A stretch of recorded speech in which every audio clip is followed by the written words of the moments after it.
Alam nyo ba na ang retrofitting or installation of new roof over your existing roofing ay isa sa pinakamabisang solusyon para hindi na natin kailangan magbaklas ng ating bubong? In this video, ituturo ko sa inyo kung paano mag-retrofit or mag-install ng metal roofing over your existing roofing.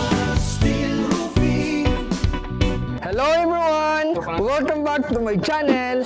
Again, I'm Paul Castillo of Caspar Roofing Channel, and we're teaching installation videos and detail guides to home and property owners all about roofing. Kung bago ka lang sa channel to, huwag mong kalimutan i-subscribe at i-click ang notification bell para updated kayo sa aming channel. So, ano pang inaantay natin?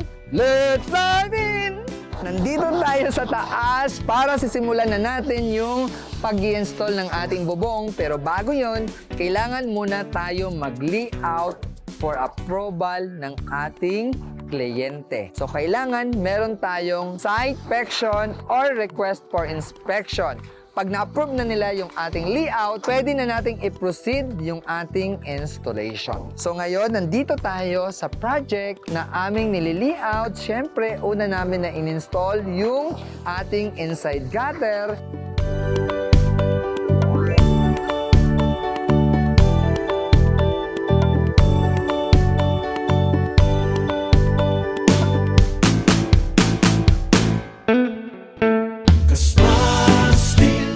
And then counter flushing.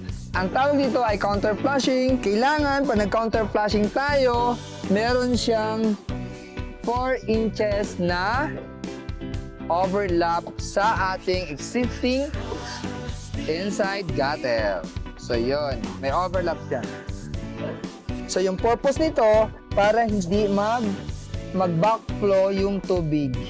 Or kung mag-overflow man siya, hindi papasok yung tubig sa loob. At saka, bird stopper. Ilalagay na natin yung bird stopper. Ang purpose ng bird stopper ay to stop the bird. Hindi. Para hindi ito pupugaran ng ibon. Yung purpose ng bird stopper, para yung between existing roof at saka new roof ay hindi pwedeng pugaran or bahayan ng mga ibon. So Sir Bayarkal, ano yung advantage ng ating retrofitting? This is a manufacturing or production plant. The operations here cannot be hampered. So, it was recommended to retrofit para hindi maistorbo yung operations sa planta because they cannot afford to stop the operations just because of the roofing work. Mas malaki yung mawawala pag may stop yung production, di ba, sir? Of course. At saka at this time, rainy season, so kailangan mag-retrofit tayo kasi mas mahal yung machine sa baba kung madadamage natin. Tama. Thank you, Sir Carmelito Bayarkal. If you want good product, good price, and good service, let's visit www.casparroofing.ph or Caspar Steel Roofing Incorporated in our Facebook page.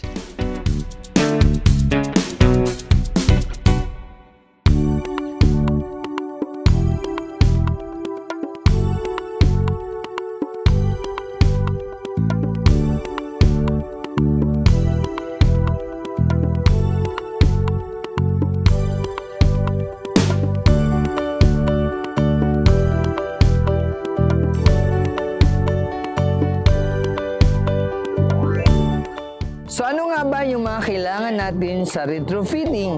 Siyempre, kailangan natin yung secondary framing. Gamit yung Texro na 12 by 125 para siguradong yung ating roofing at secondary frame ay nakabaon sa pinaka-main C-purlins niya.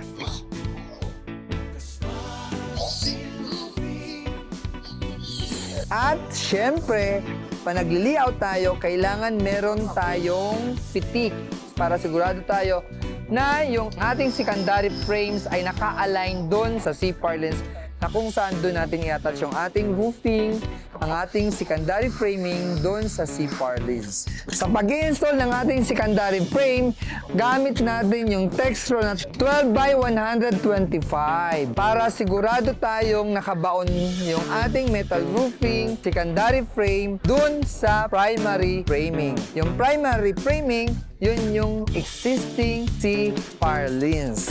So kaya siya 12 by 25 kasi 30 mm yung height ng ating corrugated and then plus 45 mm na secondary frame and 25 na existing metal roofing. So may matitira siyang ilan?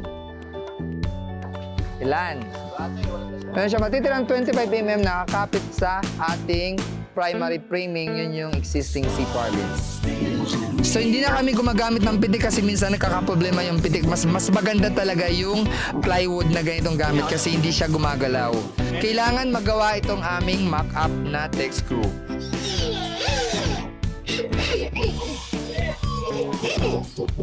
Oh, di ba? Kapit na kapit. So ngayon, magli-layout na tayo ng ating pinaka-text screw bukod dun sa 12 by 125. Meron pa tayong text screw na 12 by 50. Pero itong text screw na to is not an ordinary text screw. Ito ay wood screw. Kailangan wood screw. Bakit wood screw nga pala, Foreman? Para hindi masyadong malaki yung butas niya. Para yung thread, kapit na kapit yung thread sa secondary framing. Ayun. Mas malaki yung mga ipin niya compared dun sa steel na screw. So, yun. Mas malaki ang kagat niya. Yung kapit niya. Oh, di ba? Sa pagte-text screw, kailangan hindi baon na baon yung ating screw. Dapat natitira yung rubber kasi pag sobrang baon, nagkakaroon ng dent yung ating metal roofing. Yun yung proper na pagte-text screw.